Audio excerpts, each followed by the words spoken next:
it's Ruby, and today I am going to be talking to you a little bit about university because I've been here for a month now, and one question which I am getting so much is, why did you choose to study theology and philosophy, particularly the theology aspect?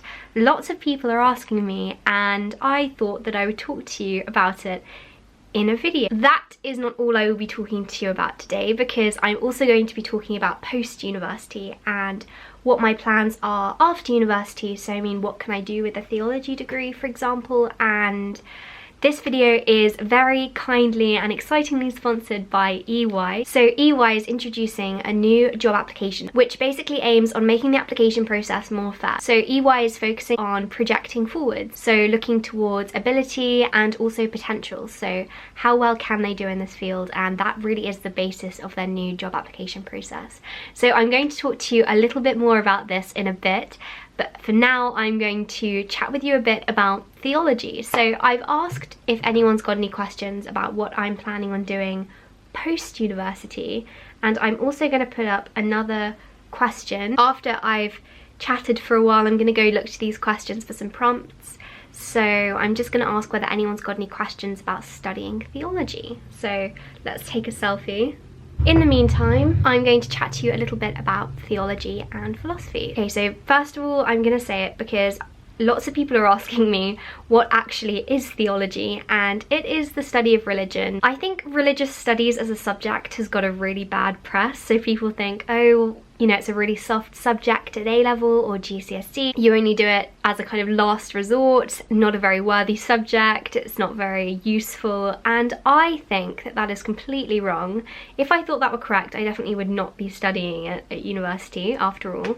So I think theology as a discipline is so important, because at the moment religion is responsible for so much of our political segregation. It plays a primary role in politics every single day, and because it is such a primary factor in conflict, I think it's so important for us to address this.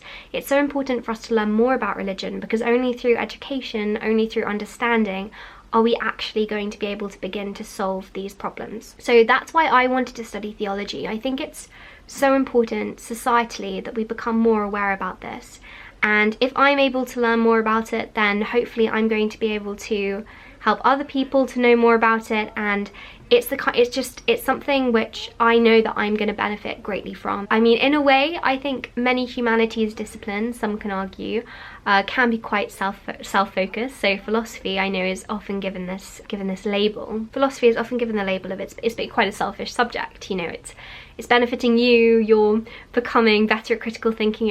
Philosophy really helps with critical thinking, and you're developing skills, but are you actually helping society in any way? And I think that philosophy and theology, both aspects of the degree that I've chosen, are indirectly able to have an effect on society, because we're social creatures, and so that's translated. The way that I then, through philosophy, my personal philosophy, the way that I then act in the world, because so much of philosophy is quite pragmatic, especially modern philosophy, the way that you act in the world has astounding consequences. And so whilst the impact isn't as direct as it is with medicine or with psychology, you know, science disciplines, I do think that humanities can benefit society. But what about jobs? Okay, so that's another thing. What about jobs? I come out of university with a philosophy and theology degree. It's already quite hard to find jobs as a humanities student, so what do I do with this degree now? What are my plans? And I'm not entirely sure yet, I'm going to tell you that.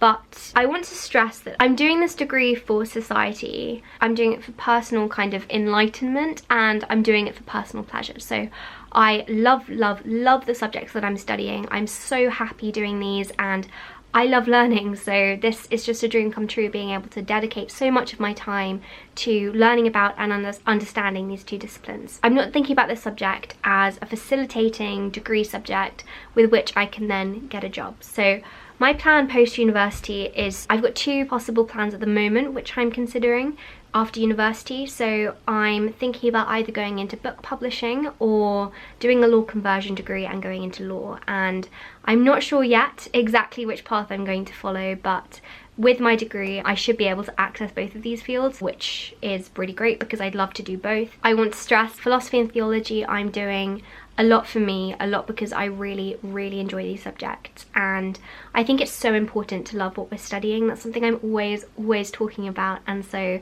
you need to be doing a degree that you enjoy, and I'm definitely enjoying this one. Okay, so let's have a look on Instagram, and that was cool. I literally just held it up like that, and I think will it recognize my face through the camera? Wait, no. Okay, let's have a look for some questions. So lots of people are asking, what do I plan to do afterwards in terms of a job and law or book publishing? My actual dream 100% is to be an author. I'm always writing something. I think I'm about 15,000 words into something I'm working on at the moment.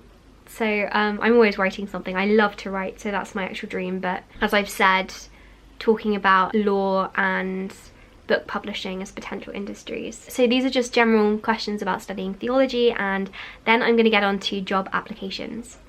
So do you think you need to be religious to study theology? Well, no, because I'm not religious, so definitely not. About half of my class is agnostic or secular or atheist, so I think there's an assumption, there's definitely an assumption that you've got to be religious to study theology and to find it interesting, but treating it as an academic discipline, bias isn't necessary. Actually, in fact, we're being told, you know, recognize your bias, understanding world faiths other than Christianity, and I'm sorry for using the word other. Derrida refers to it as the idea of difference, which I can't speak French, sorry.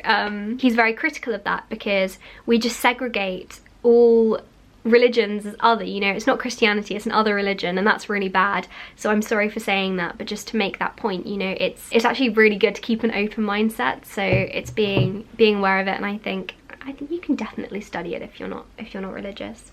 What is it? Study of religion, there we go. How are you finding the workload? It's really not too bad, actually. I'm finding it okay. I'm keeping up to date with it. How many hours do you study per day? Not as many as I did at A-level, not at the moment. I've been really busy with YouTube actually recently. You probably won't be able to tell, but I've been working on quite a few things in the background, and that's been taking up a lot of my time, and also doing general upkeep for this room and walking to lectures and things. So much time is actually spent doing that. So I'm probably studying at the moment for about, I don't even want to say 6 hours, I'd probably say 5, but I'm studying on Saturdays and Sundays too, so I'm not doing any more than is recommended. What made you choose theology? I've mentioned this, but because I think it's so important for us to learn about religion. It's something I just find so fascinating. I love reading theology. Do you want to work at a university or a school? Another potential career path.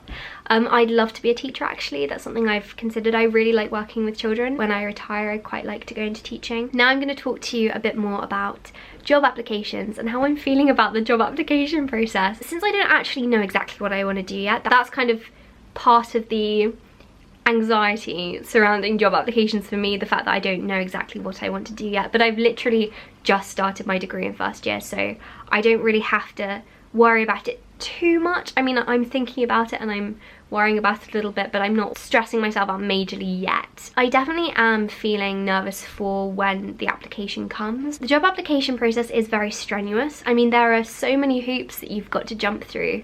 It's activity after activity after activity, and you don't always know what's coming next. You don't know how you fared at any level, so you might have 3 interviews and you might just continue doing the same things wrong every time, and you're not getting any feedback along the way, which is actually really bad because it means that you can't improve for yourself. But that's something that EY is really trying to combat in their new job application system. So EY has focused on providing feedback at every stage of the application process. So there are 4 different stages and you get feedback at the end of each one, which is also really great because it means that next time you apply for a job, you know what to change. And I really am hoping to get feedback like that when I apply after university, because you want to know how you can improve and you want to make sure that you can actually do better next time. So there we are, talking about job application stress. I hope that you enjoyed this video.